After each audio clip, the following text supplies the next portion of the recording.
নমস্কার সবাইকে, আমার চ্যানেলে তোমাদের সবাইকে স্বাগত জানাই। আজকে আমি তোমাদের সাথে ভীষণ হেলদি এবং টেস্টি একটা রেসিপি শেয়ার করব। এটা খেতে এতটাই ভালো লাগে যে তোমরা খেতে খেতে মুখ ফেরাতে পারবে না, আর বানানো ভীষণ সহজ। আমি এটা কেমন করে বানিয়েছি সেটাই তোমাদের সঙ্গে আজকে শেয়ার করব একটা চাটনি রেসিপি সহকারে। চলো তাহলে বন্ধুরা দেখে নিই আমি এই রেসিপি কেমন করে বানিয়েছি। তবে তার আগে তোমাদেরকে বলে রাখি, এই রেসিপিটা পুরোটা দেখার তোমাদেরকে অনুরোধ রইল। যদি ভালো লাগে একটা লাইক করে দিও, আর আমার চ্যানেলে একদম নতুন এসে থাকলে চ্যানেলটাকে সাবস্ক্রাইব করার অনুরোধ রইল।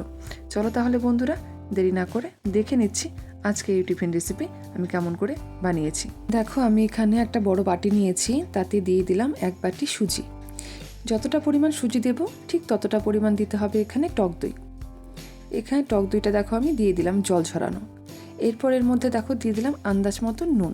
এরপরে দেখো এর মধ্যে আমি অল্প অল্প করে জল দেব, আর এটা খুব ভালো করে মিশিয়ে নেব। আমি কতটা পরিমাণ জল দিই তোমরা দেখে বুঝতেই পারবে। দেখো, এটাকে খুব ভালো করে মিশিয়ে নিতে হবে। এরপরে মেশানো হয়ে গেলে আমি এটাকে কিছুক্ষণ ঢাকা দিয়ে রেখে দেব। 5 থেকে 10 মিনিটের মতন যদি আমরা এটা ঢাকা দিয়ে রেখে দিই তাহলে সুজিটা অনেকটা ফুলে যাবে। তারপরে এটাকে আমরা ভালো করে পেস্ট করে নেব। যতক্ষণ পর্যন্ত না ফুলছে সুজিটা ততক্ষণ এটাকে আমরা ঢাকা দিয়ে রেখে দেব। এটা খাওয়ার জন্য আমি একটা চাটনি বানিয়ে নেব। এখানটা আছে ভাজা বাদাম, ছোলা, একটা কাঁচা লঙ্কা, কয়েক টুকরো নারকেল, আদা আর একটুখানি নুন দিয়ে জল দিয়ে পেস্ট করে নেব।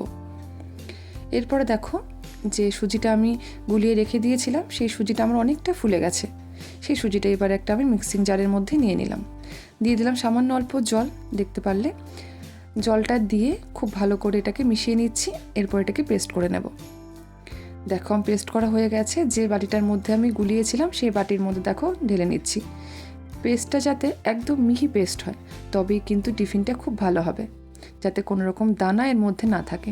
খুব ভালো করে এটাকে একদম মিহি পেস্ট করতে হবে। দেখো তোমরা দেখে নিশ্চয়ই বুঝতে পারছো যে এটা কতটা মিহি পেস্ট হয়েছে। এরপরে বন্ধুরা আমি এর মধ্যে দেখো দিয়ে দিচ্ছি সামান্য একটু বেকিং সোডা। পাউডার কিন্তু দেইনি, সামান্য একটু বেকিং সোডা দেখো দিয়ে খুব ভালো করে এটাকে এখন গুলিয়ে নিচ্ছি। এটাকে গুলিয়ে নিয়ে কিন্তু বেশিক্ষণ রেখে দেব না, তাহলে কিন্তু এটা ফুলবে না টিফিনটা। এই জন্য দেওয়ার সাথে সাথে কিছুক্ষণের মধ্যে এটাকে তৈরি করে নিতে হবে। দেখো ভালো করে এটাকে আমি গুলিয়ে নিলাম। এরপরে দেখো গোলানো হয়ে গেলে পাশে আমি একটা ফ্রাই প্যান বসিয়ে দিয়েছি। ফ্রাই প্যানটা আমার দেখো গরম হয়ে গেছে, আর তাতে আমি সামান্য তেল ব্রাশ করে নিয়েছি।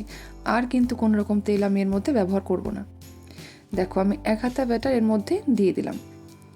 এবার এটাকে ঢাকা দিয়ে কিছুক্ষণ রেখে দেব। দেখবে 1 থেকে 2 মিনিটের মধ্যেই না এটা একদম তৈরি হয়ে যাবে। দেখো কতটা জালিদার হয়েছে আমার এই টিফিনটা। সেমভাবে আমি বাকি টিফিনগুলো তৈরি করে নেব। দেখো এর মধ্যে কিন্তু আমি আর কোনো তেল ব্যবহার করিনি। এর মধ্যে আরও 1 হাতা এর মধ্যে দেখো দিয়ে দিলাম। দিয়ে এটাকে এবার ঢাকা দিয়ে কিছুক্ষণ রেখে দেব। দেখতেই পারবে তোমরা এটা কতটা সুন্দর জালিদার তৈরি হয়।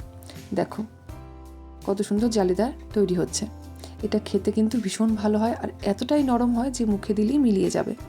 দেখো আমার আরেকটা তৈরি হয়ে গেল। আমি তোমাদেরকে একটা রুটি বানানোর তাওয়ার মধ্যে করে দেখাচ্ছি। দেখো সেমভাবে আমি এর মধ্যে অয়েল একটু ব্রাশ করে নিয়েছি, দিয়ে দিলাম এর মধ্যে 1 হাতা ব্যাটার। এবার এটাকে আমি ঢাকা দিয়ে কিছুক্ষণ রেখে দেব। দেখবে কিছুক্ষণের মধ্যে এটা তৈরি হয়ে যাবে। তোমরা এরকম ননস্টিকের ফ্রাই প্যানেও করতে পারো, তোমরা রুটি বানানোর তাওয়াতেও কিন্তু করতে পারো, দুটোতেই তোমরা করে নিতে পারো। দেখো কত সুন্দর লাগছে দেখতে। আমি এরকমভাবে সবগুলো দেখো তৈরি করে নিয়েছি। সবগুলো টিফিন রেসিপি দেখো কত সুন্দর জালিদার তৈরি হয়েছে।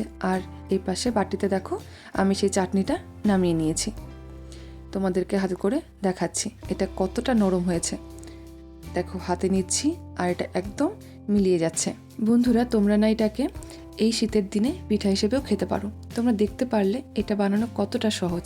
এটা খেতে যেমন সুস্বাদু, বানানো তেমনি সহজ। তোমরা অবশ্যই বাড়িতে একবার হলো ট্রাই করো, আর আমাকে জানিও তোমাদের কীরকম লাগলো। দেখো আমি তোমাদেরকে একটা ছিঁড়ে দেখাচ্ছি। তোমরা দেখে নিশ্চয়ই বুঝতে পারছো এটা কতটা জালিদার হয়েছে আর কতটা নরম হয়েছে। আমি এটাকে দেখো এই চাটনির সাথে পরিবেশন করেছি। তোমরা কিন্তু চাইলে এটা নলেন গুড়ের সাথে বা যে কোনো গুড় জাল করেও কিন্তু খেতে পারো, তাতেও কিন্তু দুর্দান্ত লাগবে এই শীতের দিনে। তোমাদের ভিডিওটা কেমন লাগলো আমাকে জানিও। ভালো লাগলে লাইক কমেন্ট করো, নতুন বন্ধু হলে সাবস্ক্রাইব করে পাশে থেকো। ধন্যবাদ সবাইকে।